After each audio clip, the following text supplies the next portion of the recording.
HMPV virus రేపిన కలకల నుంచి అంతా సద్దుమణుగుతున్న టైంలో ఇప్పుడు మరో అరుదైన వ్యాధి వెలుగులోకి వచ్చింది. మరి ఎంతకీ ఈ వ్యాధి అంటే, దీని తీవ్రత ఎలా ఉంటుంది, ఈ వీడియోలో తెలుసుకుందాం. గిలెన్ బార్ సిండ్రోమ్ లేదా గియాన్ బార్ సిండ్రోమ్ గా పిలిచే ఈ వ్యాధి ఓ ఆటోఇమ్యూన్ న్యూరోలాజికల్ డిజార్డర్. సాధారణంగా రోగనిరోధక వ్యవస్థ యాంటీబాడీల సాయంతో మన శరీరంలోకి ప్రవేశించిన చెడు బ్యాక్టీరియాపై పోరాడుతుంది.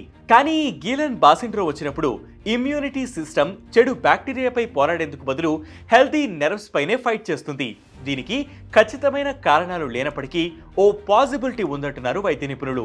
అదేంటంటే, మన బాడీలోకి ఇన్ఫెక్ట్ అయిన బ్యాక్టీరియాపై ఉండే కెమికల్స్ ఒక్కోసారి నరాల కణాలను పోలి ఉంటాయి. సో ఇమ్యూనిటీ సిస్టమ్ ఈ రెండిటికి మధ్య ఉన్న తేడాను గుర్తించలేకపోతుంది. దీంతో అది మన నరాలను చెడు బ్యాక్టీరియాగా పొరపడి అటాక్ చేస్తుంది. Respiratory or gastrointestinal bacterial or viral infection సోకిన కొన్ని రోజులు లేదా వారాల తర్వాత ఈ జీబీఎస్ అనేది స్టార్ట్ అవుతుందట.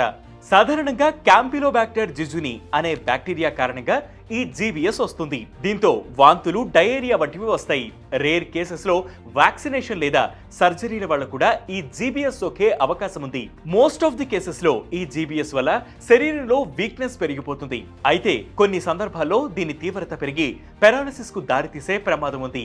ఈ ఇమ్యూనల్ రిలేటెడ్ నెర్వ్ డ్యామేజ్ తగ్గించేందుకు plasma exchange, intravenous immunoglobulin therapy అనే 2 పద్ధతులు ఉంటాయి.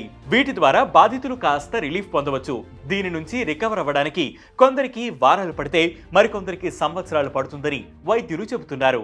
ఇది వాటి ట్రెండింగ్ ఎక్స్ప్లెయినర్. దీనిపై మీ అభిప్రాయాన్ని కింద కామెంట్ సెక్షన్ లో మెన్షన్ చేయండి. ఇలాంటి ట్రెండింగ్ ఎక్స్ప్లెయినర్స్ ఎప్పటికప్పుడు తెలుసుకునేందుకు వెంటనే వేటి న్యూస్ యాప్ ని డౌన్లోడ్ చేసుకోండి. వేటి న్యూస్ తెలుగు యూట్యూబ్ ఛానల్ ని సబ్స్క్రైబ్ చేయండి.